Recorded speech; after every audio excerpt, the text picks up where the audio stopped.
Bismillahirrahmanirrahim. Bismillahirrahmanirrahim. Assalamualaikum warahmatullahi wabarakatuh. Innal hamdalillah nahmaduhu wa nasta'inuhu wa nastaghfiruh wa na'udzu billahi min sururi anfusina wa min sayyiati a'malina may yahdihillahu fala mudhillalah wa may yudlil fala hadiyalah. Asyhadu an la ilaha illallah wahdahu la syarikalah wa asyhadu anna Muhammadan abduhu wa rasuluhu la nabiyya ba'da. Allahumma salli wa sallim wa barik ala sayyidina wa maulana Muhammad wa ala alihi wa sahbihi wa barik wa sallim ajma'in. Amma ba'du, fa ya ayyuhal hadirun, fa ya ayyuhal mu'minun, ittaqillaha haqqa tuqatih wa la tamutunna illa wa antum muslimun. Puji syukur hanya milik Allah. Salawat salam mudah-mudahan senantiasa tercurah kepada junjungan kita Nabiullah Muhammad sallallahu alaihi wasallam. Ila hadiniya wa ala kulli niyatan salihah wa hajatan salihah. Lahumul Fatihah. A'udzu billahi minasyaitonir rajim. Bismillahirrahmanirrahim. Alhamdulillahirabbil alamin arrahmanir rahim maliki yaumiddin. Iyyaka na'budu wa iyyaka nasta'in ihdinas siratal mustaqim siratal ladzina an'amta 'alaihim ghairil maghdubi 'alaihim waladdallin amin. Raditu billahi rabba wa bil islami dina wa bi Muhammadin nabiyya wa rasulah. Raditu billahi rabba wa bil islami dina wa bi Muhammadin nabiyya wa rasulah. Raditu billahi rabba wa bil islami dina wa bi Muhammadin nabiyya wa rasulah. Alhamdulillah, kita lanjutkan pembahasan kita. Sebelumnya ada tadi yang ngomong sama saya, seumur-umur itu belum pernah ikut tahlil. Karena ngaji sama Abah diundang tongkoni tahlil, tadi wani tahlil. Biar ini gak wani. Sama kemarin juga ada orang seumur hidup itu belum pernah nyadran, belum pernah ke makam karena takut. Tanya sama saya, bagaimana hukumnya nyadran? Hukumnya nyadran itu sunnah. Orang ziarah kubur itu diperintah oleh Rasulullah SAW. Memang dulu, kalau dulu awal-awal itu dilarang dulu dilarang sama Rasulullah karena takut orang-orang ini akidahnya kurang kuat, tauhidnya belum sempurna, takutnya menjadi kuburan itu seperti kuburannya orang Majusi, disembah-sembah dan sebagainya. Pernah juga ada pertanyaan itu yang mengenai orang yang ziarah kubur itu lebih besar dosanya dibanding melakukan bid'ah, apalagi sampai meraung-raung dan sebagainya. Memang tidak boleh orang nangis-nangis di alam kubur itu, nangis-nangis di kuburan, teriak-teriak, merobek-robek itu tidak boleh. Tapi ziarahnya itu tidak ada larangan, dibolehkan. Jadi setelah itu dibolehkan Rasulullah. Kemudian Fatimah pada saat ingin berziarah ke makam ibundanya Khadijah, saat itu juga dibolehkan oleh Rasulullah SAW, tetapi ada batasan. Orang-orang yang haid itu dilarang untuk masuk ke kubur, ke makam, kurang bagus. Nah, saya tanya, sampai nilai ziarah itu ngopo? Ziarah itu kan mengingat yang sudah mati. Mengingat bae, ingat bapak, ingat ibu, ingat dulure, mengingat kiyaine, gurune, ya. Mengingat itu bahasa Arab apa? Apa bahasa Arab mengingat? Zikir. Bodohnya ngomong itu. Mengingat itu bahasa Arabnya zikir. Zikrullah itu mengingat Allah. Lah kalau orang tidak ingat Allah, orang tidak sadar dengan Allah, apa mungkin dia mengingat kebaikan orang lain, kan gitu kan? Tidak akan pernah orang itu bersyukur kepada Allah kalau dia tidak mensyukuri kebaikan orang lain, itu hadisnya qudsi. Jadi manusia tidak akan pernah dia bersyukur kepada Allah kalau manusia itu tidak pernah mau bersyukur kepada kebaikan orang lain, gitu lah. Bahkan Rasulullah SAW itu dalam hadis yang diriwayatkan oleh Abu Hurairah itu, orang yang datang ke kubur bapaknya, ke kubur ibunya, itu sama dengan mendatangi segala hidup. Nah cuma ndonga ning ndi iso, ning masjid iso, ning omah iso, ning kendaraan iso, ndonga tekan boleh sampai. Seluruh doa itu sampai sepanjang dijalankan, dilaksanakan dengan penuh keikhlasan, semata-mata mengharap kepada Allah. Kalau ada alasan sebagian golongan orang mengatakan takut syirik, syirik apa nih? Syirik itu apa? Ya. Syirik itu jelas, syirik kabir, syirik besar itu orang menyekutukan Allah secara terang-terangan, menyembah kepada selain Allah, nyembah kuburan, nyembah berhala, nyembah opo ae selain nyembah Allah, itu syirik kabir, syirik besar. Adapun syirik shohir itu syirik kecil, orang takut mati syirik, wong wedi melarat ya sih syirik. Orang takut berbagai macam ketakutan dalam hatinya selain takut kepada Allah itu syirik. Tapi itu syirik shohir, syirik kecil. Terhapus saat kita sholat. Takut sama suami nggak boleh. Taat patuh kepada suami boleh. Takut pada bapak ibu syirik itu nggak boleh. Harus patuh, taat, cinta, sayang. Takut itu cuma satu, harus takut hanya kepada Allah. Jadi kalau ada orang takut miskin, orang dagang takut besok dagangannya tidak laku, itu sudah syirik. Tapi syirik shohir. Cuman bahayanya itu apa sih syirik itu? Mereka itu nggak pernah menerangkan bahaya syirik itu apa. Bahaya syirik itu, sekalipun itu syirik shohir, pada saat kita melakukan kesyirikan itu, kita masih sempat sholat, maka sudah terhapus dosa syirik itu. Kita istighfar terhapus. Pertanyaannya satu, apakah mungkin kita habis melakukan itu kita sholat? Kalau kita mati sebelum sholat, habis asar takut, ada ketakutan selain Allah, takut miskin, takut ini, takut itu, berbagai macam ketakutan muncul. Dirungi maghrib mati, ini yang bahaya, mati membawa kesyirikan gitu. Jadi jangan sampai mati membawa kesyirikan. Yang harus ditekankan di situnya, jangan syirik nggak diterangke gitu loh. Syirik khafi ini bahaya lagi. Syirik khafi itu syirik yang tidak nampak. Orang merasa dirinya lebih baik dari orang lain itu syirik khafi. Orang sombong itu syirik. Makanya diancam sekalipun hanya sebesar biji sawi, barang siapa yang di dalam hatinya ada kesombongan sebesar biji sawi dan dia bawa mati kesombongan itu, maka dia tidak akan pernah masuk surga. Gitu. Jadi orang kadang-kadang merasa bangga, dia merasa sebagai ustaz paling bener dewe, itu syirik kan? Ya, merasa paling bener syirik. Melarang jamaah untuk ngaji ke tempat lain syirik. Berarti kan dia membenarkan dirinya sendiri. Jadi gini, ilmu itu, guru tunggal itu cuma Rasulullah SAW. Kenapa? Rasul ini diajarkan oleh Allah langsung lewat malaikat Jibril. Quran itu diturunkan secara bertahap dan itu disampaikan oleh Allah di Quran. Dan aku turunkan Quran itu secara berangsur-angsur agar kau memahami maknanya. 22 tahun 8 bulan Quran itu diturunkan secara berangsur-angsur agar Rasulullah bisa menghafal. Saat dikasih wahyu ini dipahami, dihafal, wis apal di ruang kepala, turun lagi satu ayat, turun lagi terus sampai 22,8 bulan.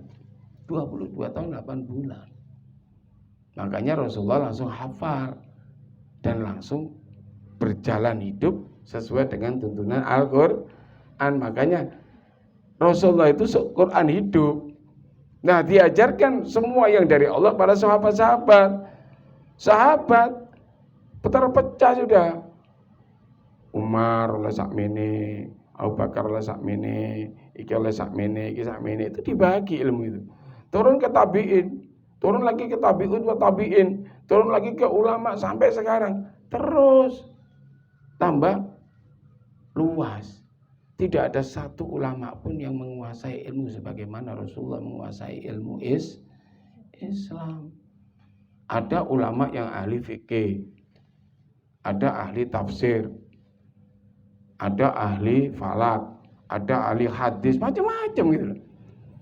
Jadi orang itu kadang-kadang kesombongannya, egonya yang didahulukan. Mbah Hasyim Asy'ari, ya, Mbah Hasyim Asy'ari itu hafal di luar kepala 600.000 hadis. 600.000 hadis. Dan itu diteliti di Gua Hira selama 8 tahun. Zaman itu belum ada listrik, belum ada apa. Saat sudah dipelajari, diteliti, dihafal, baru Mbah Hasyim Asy'ari mengajarkan. Dari hari Jumat pagi turun ke Masjidil Haram, salat subuh diajarkan yang sudah dihafal sampai Isya. Pulang lagi ke Gua Hira. Terus begitu pulang, seluruh gurunya pada saat Mbah Hasyim Asy'ari mendirikan pondok pesantren Tebu Ireng itu, guru-guru beliau ini berguru semua ke Mbah Hasyim Asy'ari untuk belajar hadis. Padahal guru-gurunya Mbah Hasyim. Yang dulu Mbah Hasyim nyantri ke Kiai Maksum, nyantri ke Mbah Khalil, Syekhona Khalil Bangkalan, nyantri ke Mbah Abdul Fatah, ini wali-wali Allah semua, ini orang top-top semua. Tapi datang ke Mbah Hasyim berguru. Mbah Hasyim mensyaratkan 3 hal. Monggo jenengan berguru ke saya. Yang pertama, jangan pernah memanggil saya Ustadz. Jangan manggil Kiai, tetap panggil Hasyim. Karena murid sampai mati pun tetap jadi murid. Guru tetap sampai mati pun jadi guru. Jangan meninggalkan guru. Hanya orang bodoh yang meninggalkan guru itu. Ya. Sebodoh-bodoh manusia itu manusia yang meninggalkan gurunya hanya karena pertentangan, beda pendapat. Imam Maliki sama Imam Syafi'i itu guru dan murid. Imam Syafi'i itu muridnya Imam Maliki. Banyak perbedaan pendapat di antara beliau berdua. Tapi Imam Maliki pernah berujar, pernah berkata, seandainya aku diberi kesempatan hidup agak lama, aku akan berguru pada Syafi'i. Yang kedua, Mbah Hasyim mensyaratkan tidak boleh bawa uang, tidak boleh masak. Kiainya disediakan kamar satu-satu. Sing masak itu Mbah Hasyim sendiri yang masakkan makanan.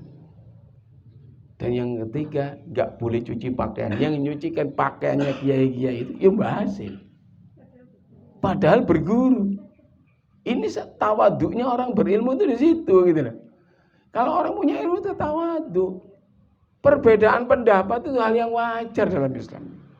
Kita ini beda, sunatullah ya. Harus dipahami, yang namanya perbedaan itu sunatullah. Allah yang membuat perbedaan. Kalau nggak beda, mosok padha kabeh bingung. Bojoku sing ndi iki padha kabeh. Ya. Sifatnya padha kabeh ya bingung. Jadi perbedaan itu sunatullah itu yang kurang dipahami gitu. Imam Syafi'i itu pernah lagi belajar ini. Imam Maliki menerangkan tentang hal tawakal. Imam Syafi'i bantah, nggak bisa. Tawakal itu harus dengan ikhtiar. Kalau tidak ada ikhtiar, tidak akan pernah mendapatkan apa yang ditawakali. Oh ya sudah, kata Imam Maliki. Lek kamu berpendapat seperti itu, ya monggo. Tapi aku yakin, selama aku bertawakal kepada Allah, maka Allah akan memenuhi apa yang aku inginkan. Seperti janjinya Allah di dalam surat At-Tolak. Wa may yatawakkal 'alallah fahuwa hasbu. Barang siapa yang benar-benar bertawakal kepadaku, fahuwa hasbu, maka aku akan memenuhi keinginan-keinginannya. Selesai, pergi Imam Syafi'i. Sampai di jalan, ketemu orang mau manen anggur. Idris, namanya kan Muhammad Idris, Imam Syafi'i. Mau enggak kamu bantuin saya manen anggur? Nanti tak kasih upah. Ayo mau panen anggur. Dikasih upah. Dapat duit. Dikasih 1 keranjang anggur. Dibawa pulang ke Imam Maliki. Nah gitu. Aku mari metu ikhtiar. Dijak wong manen anggur. Oleh upah. Saiki oleh anggur. Iki saiki sampean rasakno anggur.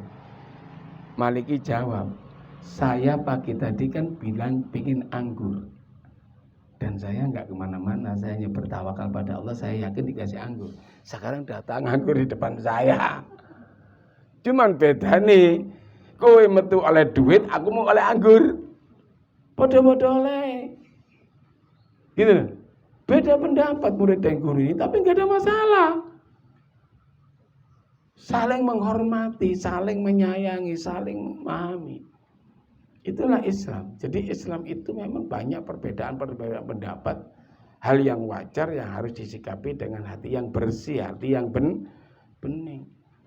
Guru saya itu pernah, guru madrasah itu ketemu saya, setiap ketemu saya tak cium tangannya. Saya mesti debrok duduk kita cium. Satu saat nangis tak cium. Nus. Awak wis dadi wong gedhe, wis mulya, wis penak, wis diceluk kiai, cek nyambung tanganku. Lah, jenengan guru kula. Tanpa jenengan saya tidak paham dengan ini. Saya mengerti agama pertama kali dari jenengan. Maka sampai mati pun jenengan guru saya gitu. Itulah adab Islam. Jadi kalau saya punya salah, jangan segan-segan negur saya. Manusia saya ini. Al-insanu mahal khata' wani sian. Yang namanya manusia tidak lepas dari salah dan dosa gitu loh. Jadi nyadran ora apa-apa nyadran sing penting aja nangis-nangis aja bengok-bengok nang kuburan. Donga, maca Yasin. Sing haram iku ndengake wong mati. Mendoakan orang mati itu haram. Enggak boleh. Haram hukumnya mendoakan orang mati. Ndongake sing apik to. Ndongake urip panjang, ndongake rezekine apik. Ndongake mati itu yang haram.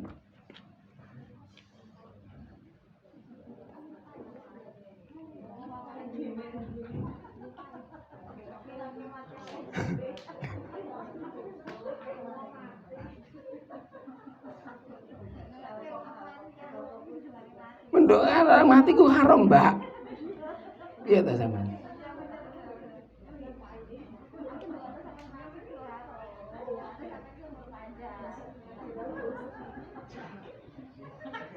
Sahabat Abah Yunus kok gak pinter-pinter gitu.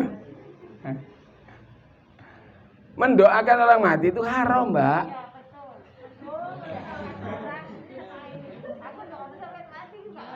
Kalau mendoakan mayit boleh.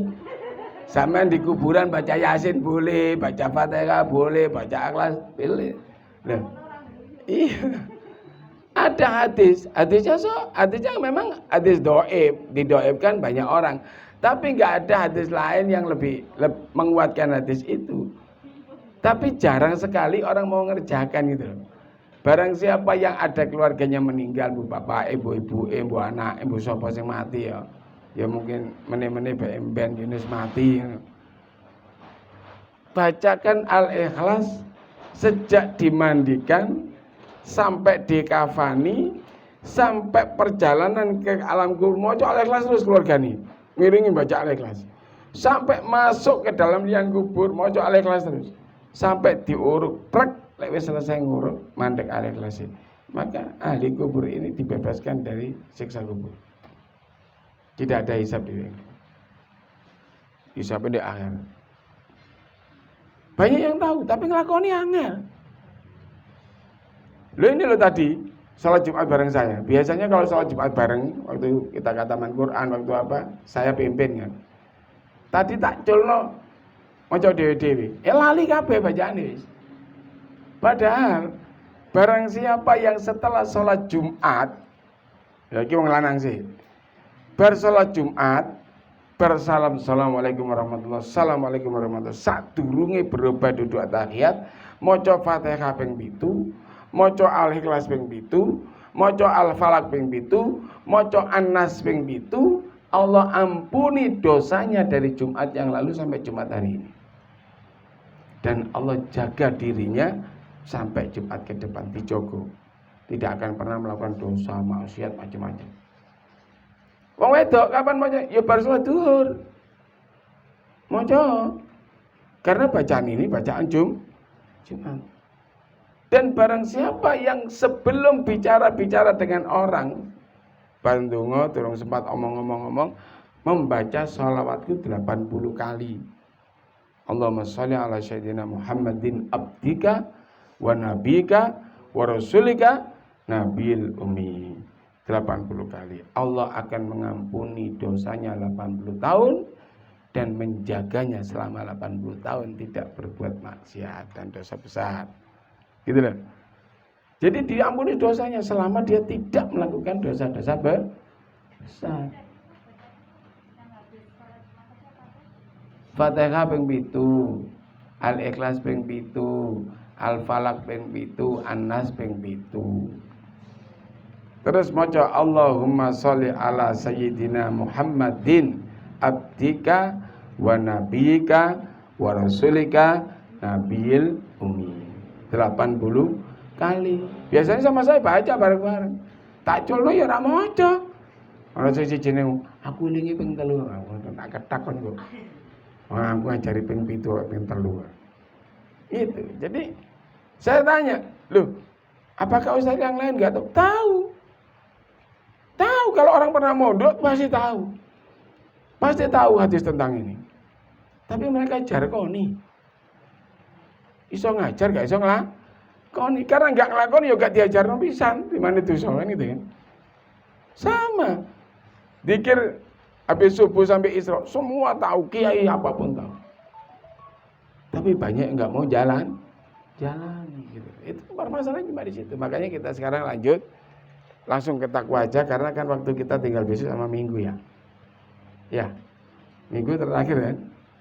Jadi besok sama minggu kita langsung bahas kepada tujuan Allah menyuruh manusia untuk berpuasa itu agar mereka menjadi orang yang bertakwa. Dan jika mereka itu benar-benar beriman dan bertakwa, pahala dari Allah pasti lebih baik sekiranya mereka tahu. Itu dasar takwa itu di surat Al-Baqarah ayat 103. Jadi seandainya orang-orang itu tahu bahwa orang beriman kemudian dia benar-benar bertakwa kepada Allah, dia akan mendapatkan pahala yang lebih baik. Sekiranya mereka tahu, sampai Allah itu ngomong. Tapi banyak yang nggak mau tahu. Cukup iman, ya sudah iman toh. Tapi kalau iman ikut oleh 10, kalau disertai ketakwaan maka yang didapat lebih dari 10 gitu. Makanya takwa itu nilainya tertinggi. Ya. Takwa itu nilainya tertinggi. Wasyari'u ila maghfiratin mir rabbikum wa jannatu arduha samawati wal ard uiddat lil muttaqin. Ali Imran 133. Wasyari'u, dan bersegeralah kalian ila maghfiratin mir rabbikum, menuju ampunan dari Tuhanmu yang menyediakan surga seluas langit dan bumi. Uiddat lil muttaqin, hanya untuk orang bertakwa. Ya. Allah menyediakan surga, yang surga itu seluas langit dan bumi. Dan surga yang luas itu uiddat lil muttaqin, hanya untuk orang yang bertakwa. Kamu sholat, kamu sudah berbuat baik, kamu sudah sedekah, kamu sudah puasa, kamu sudah ini, tapi nggak ada ketakwaan. Yang didapat surga, tapi kaplingnya cilik, sakmene iki mungkin, serumah ini. Padahal dikasih bojo bidadari 99. Ya kamarnya cilik-cilik, 99 kok. Sedangkan orang bertakwa dikasih surga seluas langit dan bumi. Tiga bidadari 99, omahe gede-gede. Tengah-tengahnya istana, ya toh. Wayang gilir sing kono mrono terus tiap hari. Takon, lah bojone dagek pundi, Pak? Nduk istanae. Dalam rumah induk. Ini jelas kata-katanya jelas. Uiddat lil muttaqin, hanya untuk orang yang bertakwa. Saking tingginya derajat takwa itu gitu loh. Jadi 10 orang yang dicintai Allah paling utama itu orang bertakwa. Nomor 1 orang bertakwa. Sampai-sampai disampaikan oleh Allah, inna akramakum indallahi atqakum. Orang yang paling mulia di sisi Allah itu orang bertakwa. Bukan orang ahli ibadah, bukan orang ahli tahajud, bukan orang yang hafal Quran, tapi orang yang bertakwa. Maka takwa itu, kata Allah, harus melekat di dalam diri. Makna takwa, ya makna takwa secara etimologi, ya secara etimologi itu berasal dari kata waqo'. Waqo' itu kekeh. Wedine temenan. Cara wong wedi temenan, taat ya taat temenan. Waqo' yaqi wiqayah. Yang maknanya itu menjauhi, menjaga dirinya dari segala yang diharamkan Allah dan menjaga dirinya dari ketaatan dan menjalankan yang diperintahkan Allah. Jadi yang dimaksud dengan takwa itu yang pertama adalah menjaga diri. Menjaga diri di dalam menjauhi dan menghindarkan dirinya dari segala yang haram, yang dilarang Allah, yang tidak dibolehkan Allah. Dan menjaga diri dari ketaatan kepada Allah. Jadi ini maknanya ittaqillaha tsumma kunta, bertakwalah kalian dimanapun kamu berada. Jadi dia jaga ketakwaan dalam keadaan apapun, kondisi bagaimanapun, di tempat manapun. Wong lanang kok kelilingi wong wedok ayu-ayu tetap takwa. Astagfirullahaladzim. Merem matane aja astagfirullahaladzim, astagfirullahaladzim. Dijogo. Menjaga. Jadi menjaga diri dari hal-hal yang subhat sekalipun dijaga. Dan menjaga ketaatan. Dan menjaga segala perintah Allah untuk dijalankan secara baik dan benar. Itu makna takwa. Kemudian menghindari. Nah, menjaga sama menghindari beda. Menghindarkan dirinya dari hal-hal yang sia-sia. Jadi orang takwa itu kalau hal ini sia-sia, diadoi. Gak manfaat, diadoi. Ngomong gak ono jelundrungane, diadoi. Melakukan sesuatu yang tidak manfaat, gak mau. Jadi benar-benar dia menghindari sesuatu yang tidak ada manfaat dalam hidupnya, apapun bentuknya. Maka di situ Rasulullah katakan al-haqqu bayan wa batilu bayan. Sing bener iku jelas, sing batil ya jelas.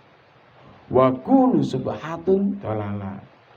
Sak kabeh sing samar iku bakal menyesatkan. Lah orang takwa enggak mau, Saudara. Kalau sudah samar-samar tinggal. Dia jauhi semua sesuatu yang tidak jelas. Jadi sampai Allah sendiri mengingatkan, janganlah kamu campur adukkan antara yang hak dan batil. Wa ta'tumul haqqa wa antum ta'malun. Jangan kamu campur adukkan antara yang baik dan tidak baik, antara yang benar dengan yang batil. Wa ta'tumul haqqa, kalau kamu tahu itu kebenaran, sampaikan. Jangan takut. Kalau ada orang di antara kita melakukan kebatilan, melanggar syariatnya agama, melakukan hal yang buruk, kita diamkan, kita sama dengan yang melakukan. Ya, ingat ini. Kalau ada orang di depan mata kita melakukan kebatilan, keburukan jenis apapun yang kita tahu itu buruk, itu dilanggar, itu dilarang Allah, dilarang Rasul, dilarang agama, kita diamkan. Alah percuma, diomongi malah rame kok. Malah dowo.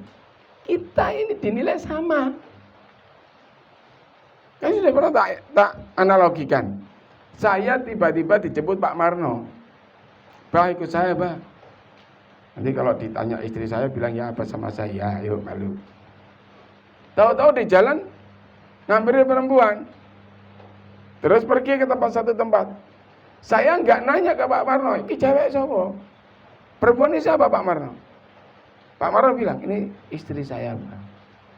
Tapi saya siri sama dia. Demi Allah saya dah nikah sama dia. Nggak apa-apa. Kalau sampai bukan istrinya, dia zina, dia ngaku dosa, nanggung dosanya. Tapi tatkala saya turunkan Pak Marno di tempat itu tanpa saya bertanya, ternyata itu perempuan bukan istri, gembletane, lakukan zina. Aku podo nilai. Orang lakoni tapi oleh dosa sing podo. Langun nglakoni pisan bareng ya. Karuan ngrasake oleh dosa. Iki cuma ngeduk ketok oleh dosa podo gitu loh. Hati-hati. Maka orang bertakwa itu menjauhi hal demikian. Jadi kalau dia lihat kebatilan, dia lihat keburukan, langsung wis enggak pakai takut, enggak pakai apa. Mbak, Bu, Pak, Dek, ojo ngono, iku gak oleh mbek Gusti Allah. Iku dilarang, iku dosane gede. Mangan barang haram itu tidak akan pernah membuat ibadah diterima. Lek wis ngelingno, terus dia masih melakukan hal yang sama, ya sudah bukan tanggung jawab kita. Gitulah. Yang penting sudah ngeling. Dan yang ketiga, itu menjauhi. Siapa yang dijauhi? Orang-orang bodoh. Ya. Ini Quran surat Al-A'raf itu 192. Khudil afwa kata. Jadilah kalian pemaaf. Disuruh jadi pemaaf. Pertama perintahnya jadilah kamu pemaaf. (192) Wa'mur bil 'urf, ajak manusia kepada kebaikan. Jadi kalau manusia sudah kamu ajak kepada kebaikan, kok dia tidak mau, dia menolak. Dia merasa apa yang dilakukan benar. Wa akhrid anil jahilin. Perintah Allah, akhrid, jauhi orang-orang bodoh. Siapa orang bodoh? Orang yang tidak mau nasihat. Orang yang tidak mau menerima kebenaran. Jangan dikira profesor itu pintar. Profesor nolak kebenaran bodoh. Sesuai dengan Quran. Jadi orang bodoh yang pertama, orang yang menolak nasihat yang baik, itu orang bodoh. Tafsirnya begitu. Yang kedua, orang yang menolak kebenaran. Jelas kebenaran datang dari Quran, disampaikan ayatnya, disampaikan surat ini, ayat sekian ditolak. Bodoh. Yang ketiga, orang yang menjauhi majelis-majelis yang penuh barokah. Majelis sholawat, majelis zikir, majelis ilmu. Ngerti ono majelis ilmu malah diadoi. Bodoh.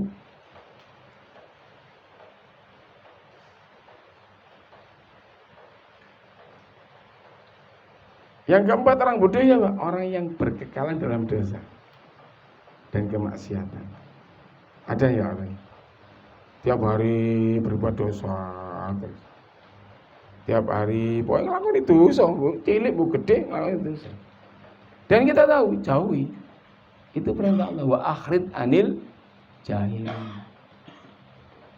Yang kedua, menjauhi orang-orang yang tidak melaksanakan ajaran Allah dan Rasulnya. Gak gelem sholat, gak gelem zakat, gak gelem poso, gak gelem sedekah, gak gelem nglakoni sing apik-apik. Kok ngadoi.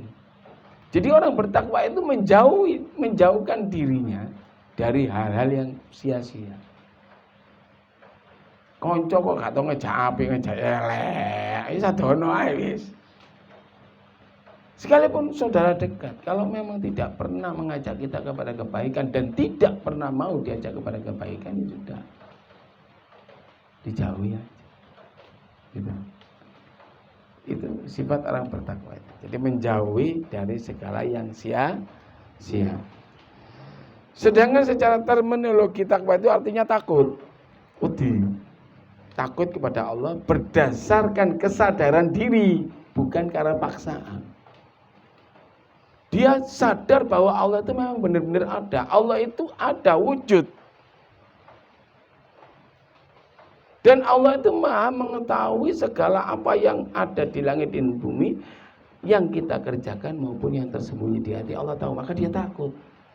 Ketakutannya kepada Allah ini luar biasa. Benar-benar rasa takutnya kepada Allah itu luar biasa. Jadi benar-benar takut kepada Allah dengan kesadaran, dan takut bila tidak mengerjakan atau meninggalkan segala perintah dan larangan Allah. Secara terminologi itu takwa itu maknanya takut. Tapi takutnya bukan karena sesuatu apa, tapi kesadaran diri. Ya, dengan mengerjakan segala perintah, menjauhi segala larangannya, serta menjaga diri untuk apa? Untuk tidak melakukan maksiat jenis apapun. Maksiat itu kan banyak. Saya lihat perempuan tak puantengi itu maksiat ya. Wis ketok wong seksi malah didelok, wong mlaku ditutung ae bokong didelok, bokonge seksi banget, gede banget bokong. Kalah bokong ini. Maksiat itu. Maksiat. Jadi benar-benar orang itu takut pada Allah, dan takut yang kedua, takut untuk melakukan dan terjerumus ke dalam perbuatan dosa. Dosa kecil maupun dosa besar. Itu secara terminologi. Nah, untuk supaya bisa melaksanakan semua itu harus dengan wasilah. Gitu loh. Surat Al-Maidah ayat 5. Surat Maidah surat kelima ayat 35. Ya ayyuhalladzina amanu taqullaha wabtagu ilaihil wasilata wajahidu fi sabilihi la'allakum tuflihun. Jadi Allah sampaikan, wahai orang-orang beriman, bertakwalah kepada Allah dan carilah wasilah, jalan. Untuk apa? Untuk mendekatkan dirimu kepada Allah. Apa wasilahnya? Wasilah agar mendekatkan diri pada Allah yang pertama ilmu. Jadi orang bertakwa itu untuk bisa menjadi takwa seperti yang kita sampaikan tadi itu harus dengan melalui wasilah. Wasilah ini, jalan ini untuk mendekatkan dirinya kepada Allah. Nah, wasilah yang pertama itu ilmu. Capailah segala sesuatu dengan ilmu. Kalau kamu ingin dunia, capailah dunia itu dengan ilmu. Kalau kamu ingin kebahagiaan akhirat, ya capailah kebahagiaan akhirat itu dengan ilmu. Tanpa ilmu nggak bisa. Ilmu itu segala-galanya. Ilmu. Yang kedua apa? Amal. Amalus sholih. Amal-amal kebaikan. Walladzina amanu wa amilus sholihati ulaika ashabul jannah hum fiha khalidun. Al-A'raf ayat 33. Barang siapa yang benar-benar beriman kepada Allah wa amilus sholihat dan selalu berbuat kebaikan. Amal-amalnya api-api terus enggak tahu berbuat elek, wis ngrasani wong enggak tahu, nggunem wong enggak tahu, ngilokno wong enggak tahu, nyeneni ya enggak tahu. Maka dia dijamin ulaika ashabul jannah hum fiha khalidun. maka dia akan masuk ke dalam jannah, dalam surga untuk selama-lamanya. Jadi yang kedua, yang mendekatkan diri, ya, wasilah yang menjadi wasilah kita agar kita bisa dekat kepada Allah dan menjadi orang bertakwa. Napa? Apa? Si nomor loro apa? Amalus sholih. Amalus sholih. Yang ketiga apa? Zikrullah. Zikrullah, selalu mengingat Allah dalam keadaan apapun, situasi apapun, kondisi bagaimanapun, nyetir mobil tetap zikir, istighfar, baca sholawat, selalu ingat Allah. Itu wasilah. Jalan mendekatkan diri kepada Allah. Zikir. Yang keempat, menghidupkan sunnah-sunnah Rasulullah SAW dalam kehidupan sehari-hari.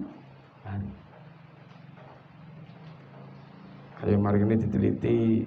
Kanjeng Nabi ngomong lek gawe sandali kanan dhisik, lek ngelepas kiri dhisik, lek gawe klambiku kanan dhisik, ngelepas kiri dhisik, gawe celana ya kanan dhisik, ngelepas kiri dhisik. Itu sudah sunnah. Jadi kalau mau menjalankan sunnah-sunnah itu, mulailah dari sunnah terkecil. Biasakan dengan sunnah terkecil. Minum sambil duduk, itu sunnah. Makan bersih, tidak tersisa piringnya, itu sunnah.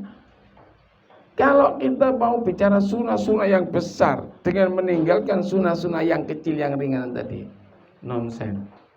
Muskilah, bahasa pondok muskilah, muskil untuk bisa sampai. Karena hal yang terkecil nggak bisa dijalanin, apalagi sunnah yang gede-gede, nggak mungkin gitu lah. Sunnah-sunnah kecil-kecil itu banyak. Mau pergi cium istrinya, nyium pipi sekali, rontok dosanya. Nyium pipi kanan, rontok mana dosanya. Dipeluk, tambah rontok dosanya. Senang membahagiakan keluarga, itu sunnah. Mementingkan kehidupan keluarga, mendahulukan yang lain, memberi orang yang sangat membutuhkan. Banyak sunnah-sunnah kecil itu yang sering kita tinggalkan. Dan yang keenam, ya, yang keenam,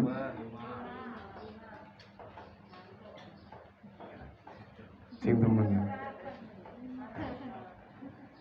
Lek ngono gak bengok ngantuk kabeh.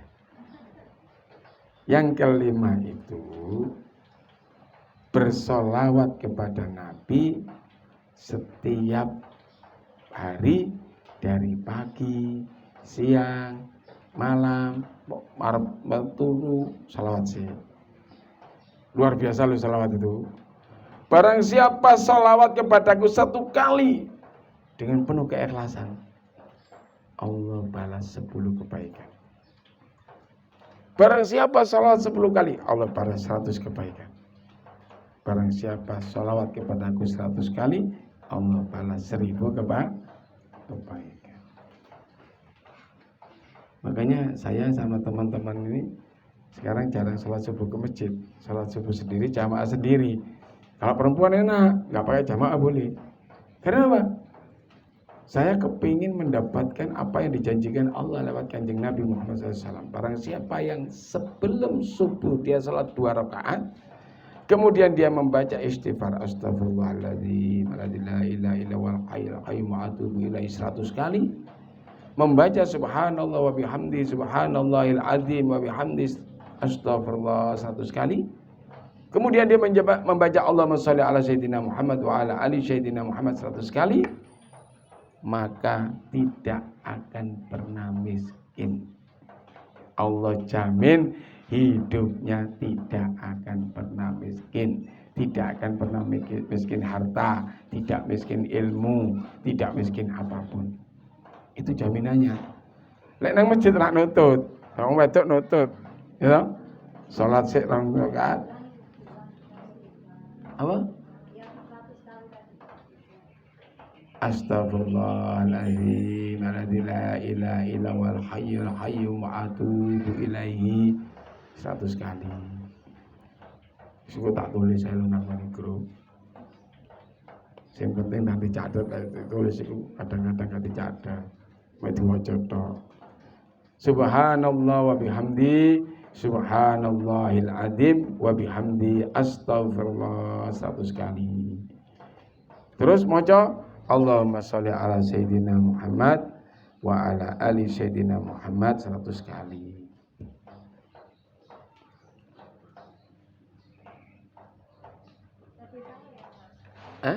Habis adzan? Ya, habis adzan salat sunnah fajar, terus salat sunnah 2 rakaat, baca ini. Salat subuh.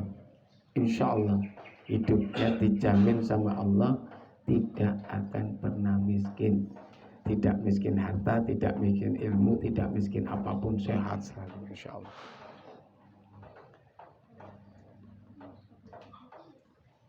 Wajahidu fi sabilihi. Lah kalau kamu sudah mendapatkan wasilah itu, kalau kamu sudah benar-benar dekat kepada Allah, sudah mengenal Allah. Nanti besok kita kenal Allah. Kita kan selama ini ngomong Allah, Allah, tapi kita nggak hafal itu sifat wajibnya Allah. Itu kan nggak kenal kan? Ya? Coba ada yang hafal nggak sifat wajibnya Allah? Allah wujud kita baka lawatul hawaditsi binafsi daniya putrat irada ilmu hayat kalam muniran.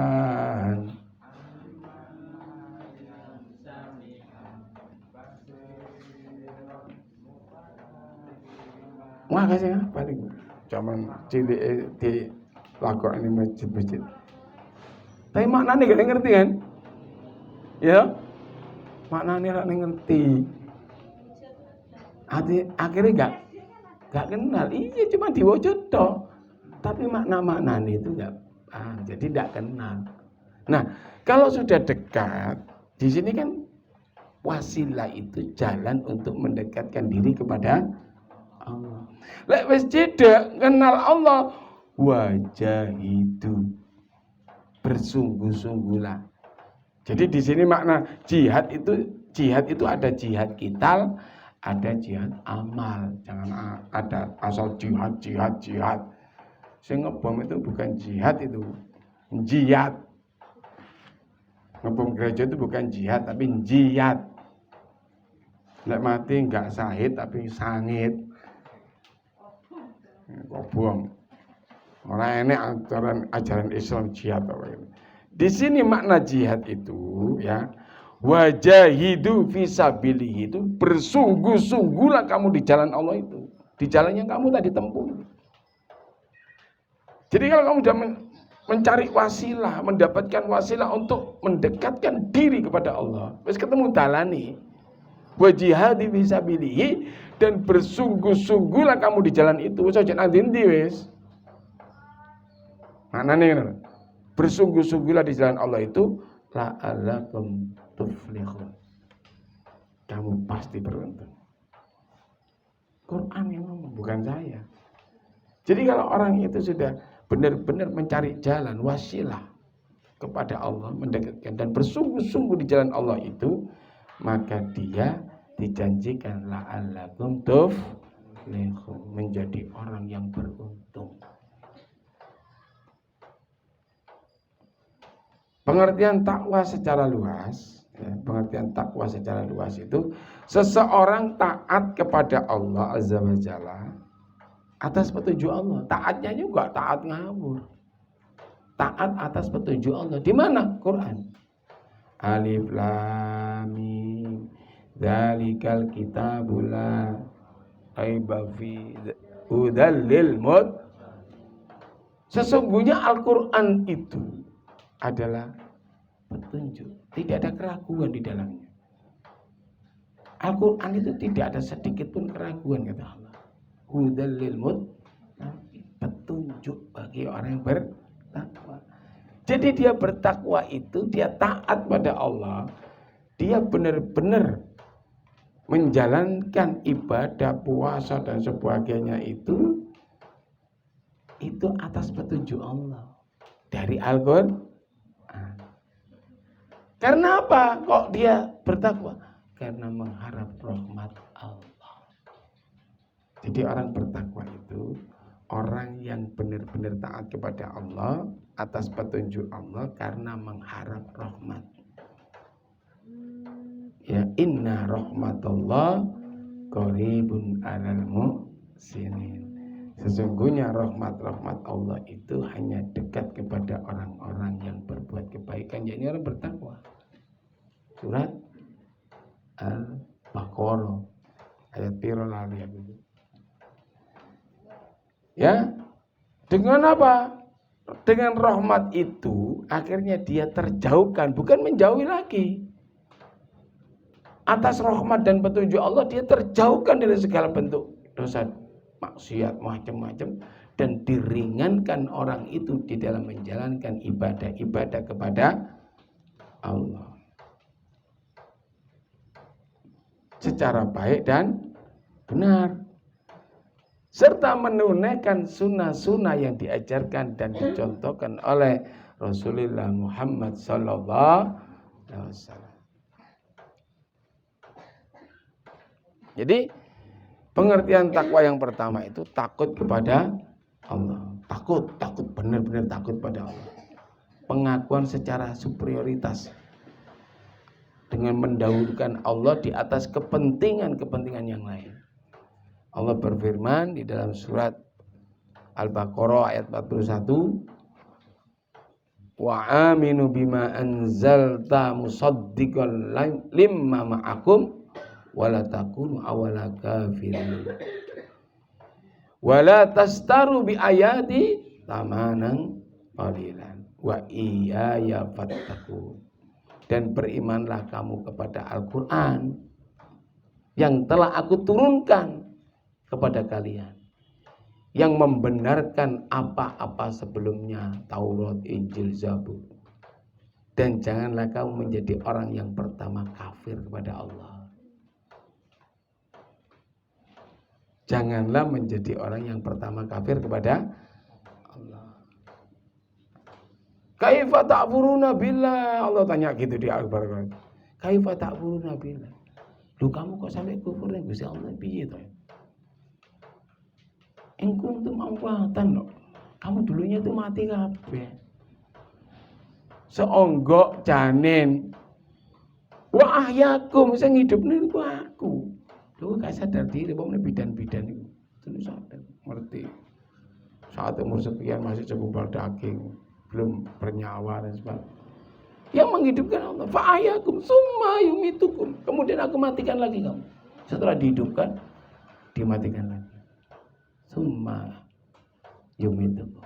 Kemudian aku matikan lagi. Summa yuhyikum. Kemudian aku hidupkan lagi. Jadi dari mati dihidupkan, dimatikan lagi, dihidupkan lagi Makanya Allah tanya, kaifa ta'furuna billah? Duh, kenapa kok sampai kufur?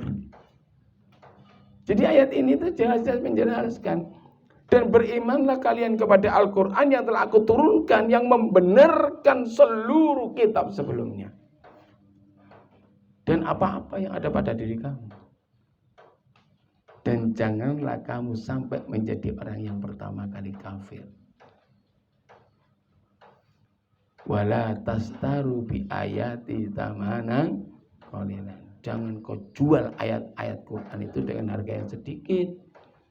Terus ngerti dilarang, harus gampang menit tobat saiki nyolong sik gak apa-apa nganti dhisik menit tobat mana. Itu menjual ayat dengan harga yang murah. Membiarkan kemaksiatan di depan mata, kita menjual ayat Allah secara murah. Wala tastaru bi ayati tamanan qalilan. Itu maknanya seperti itu. Tahu itu dosa diterjang, ya wis. Berarti dia sudah menjual ayat Allah secara murah.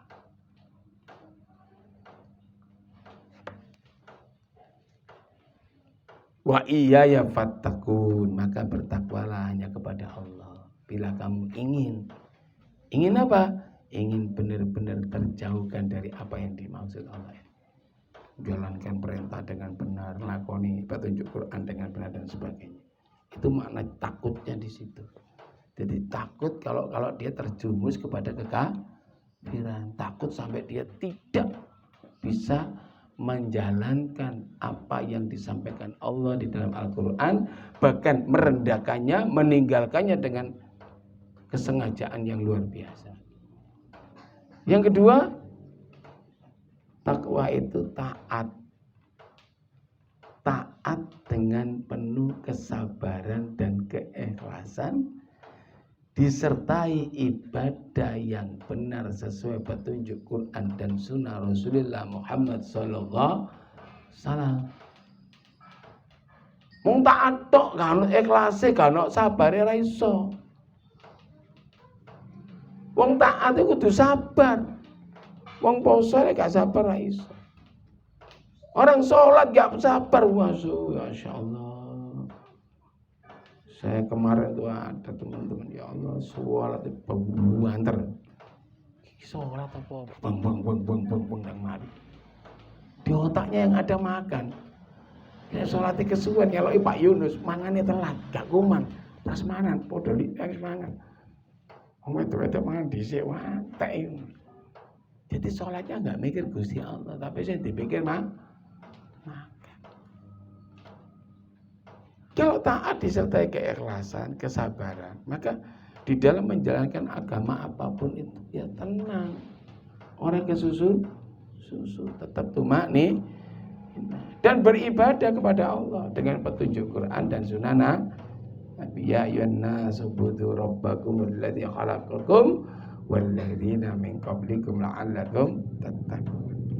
Wahai seluruh manusia, beribadahlah kalian kepada Allah yang menciptakan kalian dan menciptakan orang-orang sebelum kalian agar kamu menjadi orang yang bertakwa. Surat Al-Baqarah ayat 22 mungkin.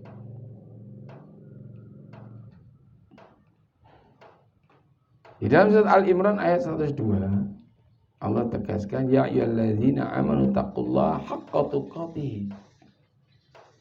Wahai orang-orang yang beriman, bertakwalah kalian kepada Allah haqqa tuqatih, dengan ketakwaan yang sebenar-benarnya, totalitas.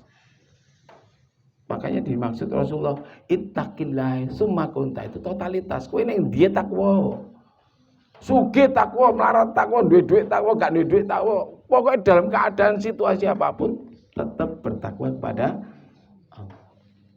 Bahkan ditegaskan di sini, ditegaskan.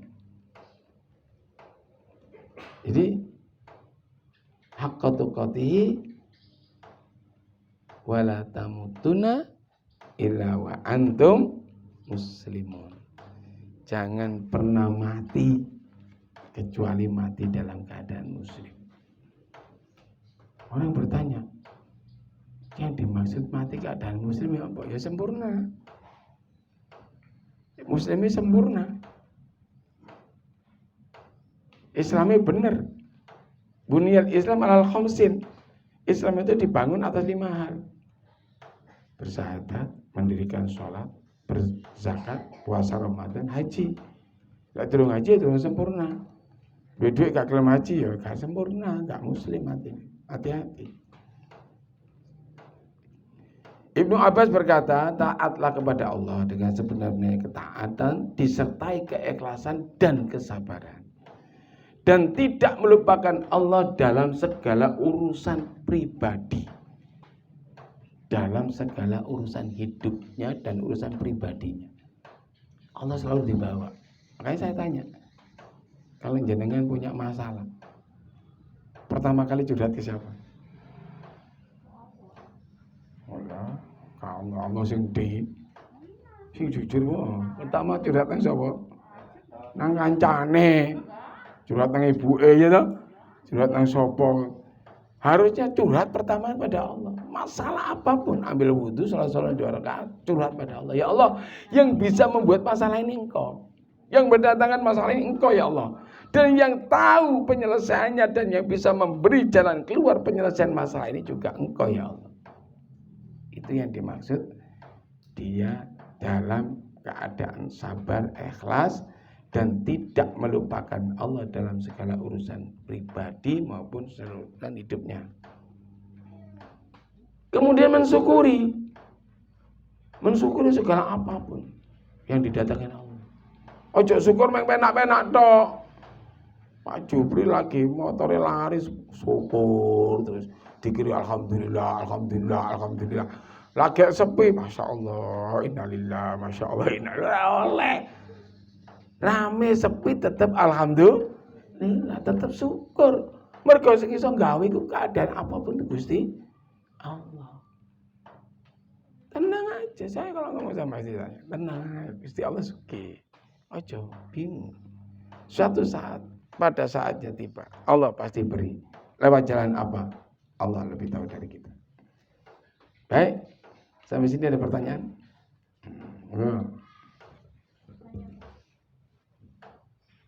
Tutupin. Kelat.